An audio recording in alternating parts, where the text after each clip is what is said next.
के ऊपर इन्होंने आज खालिस्तान का अगेंस्ट विरोध प्रदर्शन करना है। दिनेश शिंदे जी आए हैं, बलवान ठाकुर व उनके जो समर्थक हैं उनका स्वागत कर रहे हैं।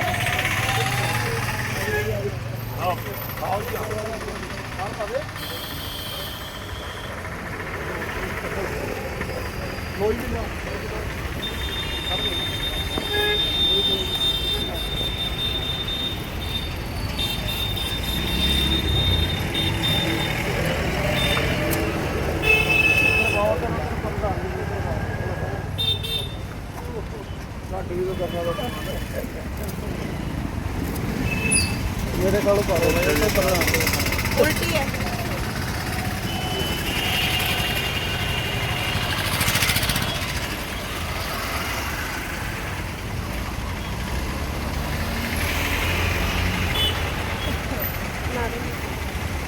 अभी फूकते सब कुछ लाएंगे।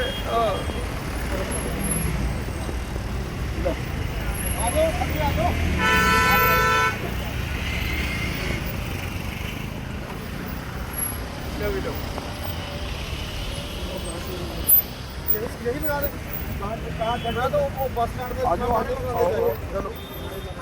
रहे हैं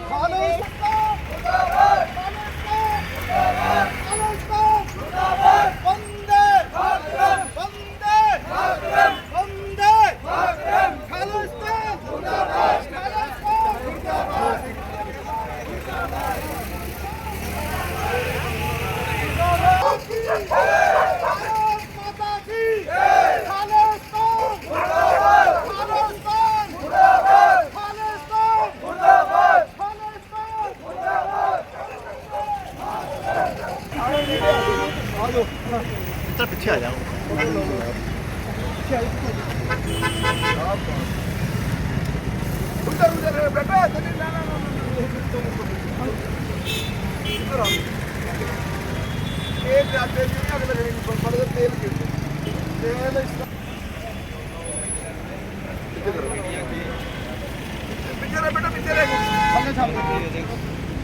पंडित जी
ऑफिस के ऊपर अटैक हुआ है, उसके संदर्भ में उनके विरोध में आज आपके और आपके जो टेररिस्ट फ्रंट के पिंजौर से अपॉइंट किए गए बलवान ठाकुर जी ने अब मिलकर आप लोगों ने खालिस्तान का झंडा फूंका है, उसके बारे में विस्तार से बताइए।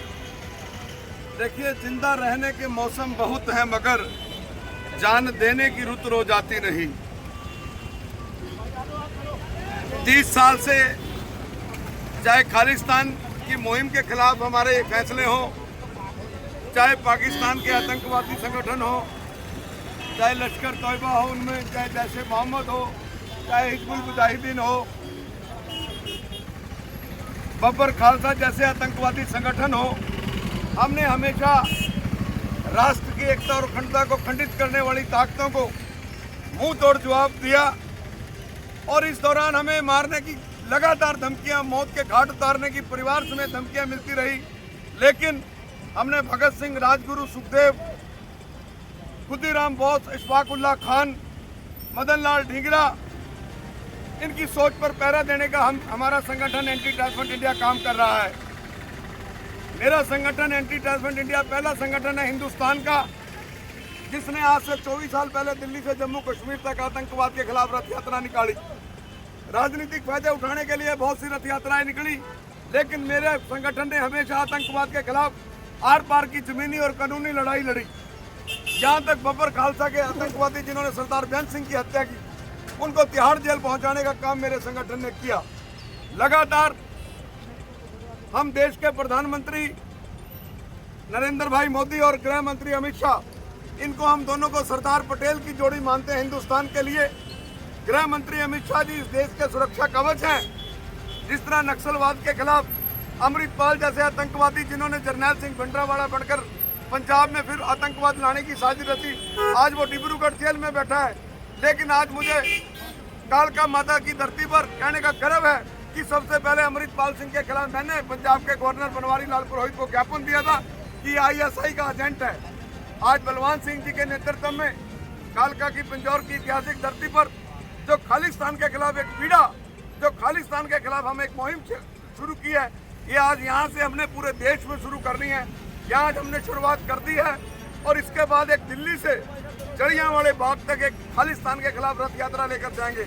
और आज जो खालिस्तान का हमने झंडा जलाया 2 दिन पहले, जो चंडीगढ़ के अंदर भारतीय जनता पार्टी के दफ्तर पर खालिस्तानियों ने, बब्बर खालसा के आतंकवादियों ने ग्रेनेड हमला किया, ये इस बात का संकेत है कि पंजाब का विधानसभा चुनाव 2027 में है और पंजाब को बचाने के लिए, पंजाब की जवानी को बचाने के लिए, पंजाब को नशा मुक्त करने के लिए, पंजाब को आतंकवाद मुक्त करने के लिए अमित शाह जी ने जो बीड़ा उठाया है, ये खालिस्तानी ताकतों को और कट्टरपंथी ताकतों को अच्छा नहीं लग रहा।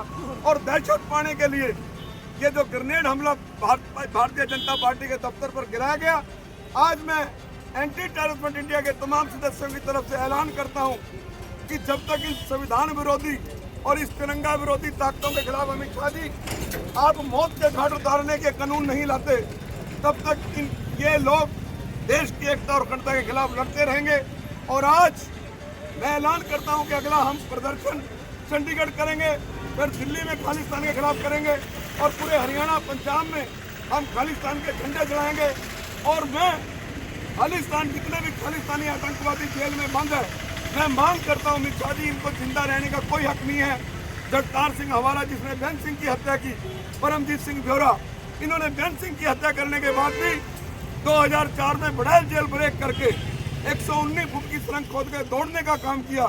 ये आतंकवादी जिनको बंदी सिख बताया जाता है, ये बंदी सिख नहीं है, ये देश के दुश्मन है, ये संविधान के दुश्मन है, ये तिरंगे के दुश्मन है, ये मोदी अमित शाह के दुश्मन है, ये देश के 140 करोड़ लोगों के दुश्मन है। और जिस तरह आज बलवान सिंह ठाकुर ने एक मुहिम चलाई पंजाब की धरती पर, चंद्रशेखर आजाद ने, सुभाष चंद्र बोस ने नारा दिया था, तुम मुझे खून दो मैं तुम्हें आजादी दूंगा। मैं आज पिंजौर की धरती से ऐलान करता हूं कि देश के 140 करोड़ लोगों, तुम हमारा साथ दो। आतंकवाद का भी नाश होगा, खालिस्तान का नाश होगा, खालिस्तान हमारे खून के ऊपर बनेगा। खालिस्तान की मांग करने वालों को मैं बताता हूं कि ये खालिस्तानियों, मैं तुम्हारे साथ AK-47 उठाने के लिए तैयार हूं। आओ पाकिस्तान में चलते हैं, ननकाना साहब लेकर आते हैं। आओ पाकिस्तान चलते हैं, लाहौर राजा रणजीत सिंह का राज लेकर आते हैं। आओ पहले करतारपुर साहब का पाकिस्तान से गुरुद्वारा तो ले लो, लेकिन ये खालिस्तानी विदेशों से पैसा लेकर हिंदुस्तान और पंजाब की अमन और शांति भंग करके पंजाब में फिर आतंकवाद लाना चाहते हैं। लेकिन हम देश के गृह मंत्री को मिलेंगे और खालिस्तान के खिलाफ सख्त कानून बनाने की मांग करेंगे। देखिए, आज का विषय हमारा सिर्फ खालिस्तान का झंडा लहराने का था। बाकी रही बात, हमने ये फैसला इसलिए लिया, मैं अकेला नहीं लड़ूंगा, मेरे साथ बलवान सिंह ठाकुर भी लड़ेगा, मेरे साथ अनेकों ऐसे चेहरे लड़ेंगे चुनाव जिनके अंदर भारत माता के प्रति, भारत माता की रक्षा के प्रति, राष्ट्र की एकता और अखंडता के प्रति जज्बा है। ना कि हम राजनीति या सत्ता, इसलिए सत्ता में आएंगे या इसलिए हम विधानसभा या लोकसभा में जाएंगे कि हमने पैसे कमाने। हमने नर सेवा नारायण सेवा, जनता जो है, जनता जनार्दन, आवाज़ खलक नकारे खुदा, जनता की आवाज़ भगवान की आवाज़ है। क्योंकि अगर चाहते तो भगत सिंह भी राजनीति कर सकते थे, लेकिन आज ऐसे लोगों की भी विधानसभा और लोकसभा में जरूरत है जो भारत माता की बात करें, जो संविधान की रक्षा की बात करें, जो देश की एकता और अखंडता की बात करें, जो इन आतंकवादियों को जेलों में मौत के घाट उतारने की मांग करें, जो खालिस्तान का समूल नाश करने की बात करें। भारत माता की जय, भारत माता की जय। वंदे मातरम, वंदे मातरम। मैं एंटी टेररिस्ट फ्रंट का एक मैं सेवादार हूँ, सेवक है और सेवक रहूँगा। जैसे बड़े भाई हमारे शंडिल्या जी ने मुहिम ये चलाई है आतंकवाद के खिलाफ, मैं इनका कदम से कदम मिलाकर साथ दूंगा। जहाँ वीरेश शंडिल्या का पसीना गिरेगा वहाँ बलवान ठाकुर का खून गिरेगा। तो मैं यही लेके चल रहा हूँ। आज झंडा मैंने इसीलिए फूका कि हमारे देश के दुश्मनों का ऐसे ही नाश करना है हमने, जैसे आज इनका झंडा फूका है। अगर हमारे जैसे नहीं बोलेंगे, बिना मतलब के वैसे ही समाज सेवी कहलाते रहेंगे, हमारी जनता के लिए हमें कुर्बानी देनी पड़ेगी। हमें किसी चीज़ की परवाह नहीं है, हमने सिर्फ देश का झंडा, हमारा तिरंगा ये नीचे नहीं होने देना। इसलिए हम जो भी देश विरोधी ताकतें होंगी उनके खिलाफ ऐसे ही लड़ेंगे। बलवान जी, बीजेपी के ऑफिस के ऊपर एक अटैक हुआ, लेकिन आप लोगों ने आगे आके झंडा फूका, लेकिन बीजेपी का कोई कार्यकर्ता यहाँ वो बीजेपी पार्टी का अपने घर का मामला है, हमारा है समाज सेवा का काम, देश सेवा के। हम देश के लिए जीते हैं। किसी भी पार्टी के ऊपर ऐसा आतंकवादी अटैक होगा तो हम ऐसे ही सड़कों पर उतरेंगे।